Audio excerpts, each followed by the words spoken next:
Hi అందరికీ welcome to Surya kitchen. ఏంటండి పప్పు టమాటా పప్పు మామిడికాయ ఎలా తిని బోర్ కొట్టున్నాం కదా, అందుకే కొబ్బరి పాలుతో పాలకూర పప్పు ఎలా వండాలో చూపించేస్తున్నాను. చూసి ట్రై చేయండి. ఇది చపాతీలకైనా రైస్లోకైనా చాలా బాగుంటుంది. ముందుగా ఒక గిన్నె తీసుకుని దాంట్లో 100 గ్రాముల పెసరపప్పు వేసి శుభ్రంగా కడుక్కొని తర్వాత ఒక గ్లాసు వాటర్ వేసుకొని స్టవ్ వెలిగించుకుని స్టవ్ మీద పెట్టి మెత్తగా ఉడకనివ్వాలి. చూడండి, ఇలా ఉడకనివ్వాలి. ఇలా ఉడికినాక స్టవ్ ఆఫ్ చేసుకుని కొంచెం చల్లారాక ఇలా మెత్తగా గ్రేవీలా చేసుకోవాలి.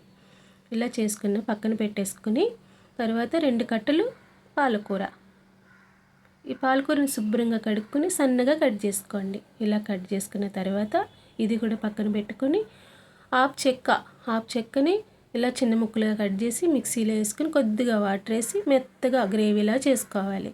చేసుకున్న తర్వాత ఇలా చిల్లిగిల్లు వేసుకుని వడకట్టుకోవాలి.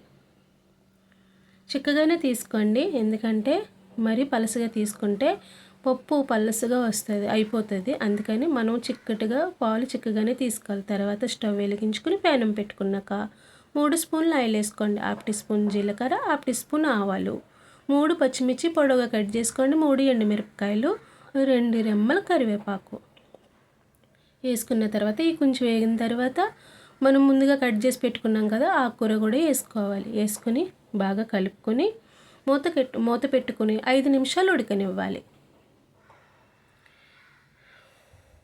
ఉడికినాక దీంట్లోనే 1/2 టీ స్పూన్ పసుపు, రుచికి సరిపడా సాల్ట్ తక్కువగానే వేసుకోండి, ఎందుకంటే మన పులుపు వేయం కాబట్టి సాల్ట్ తక్కువగానే పడుతుంది. ఇదేంటంటే కమ్మగా ఉంటుంది.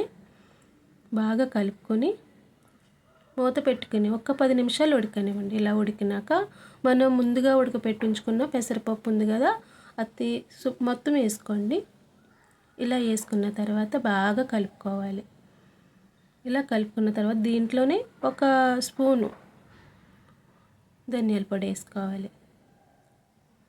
మీకు కారం ఎక్కువ కావాలనుకుంటే పచ్చిమిర్చి ఎక్కువ వేసుకోండి. మీరు ఎక్కువ కారం తినాలనుకుంటే ఎక్కువ పచ్చిమిర్చి వేసుకోవచ్చు.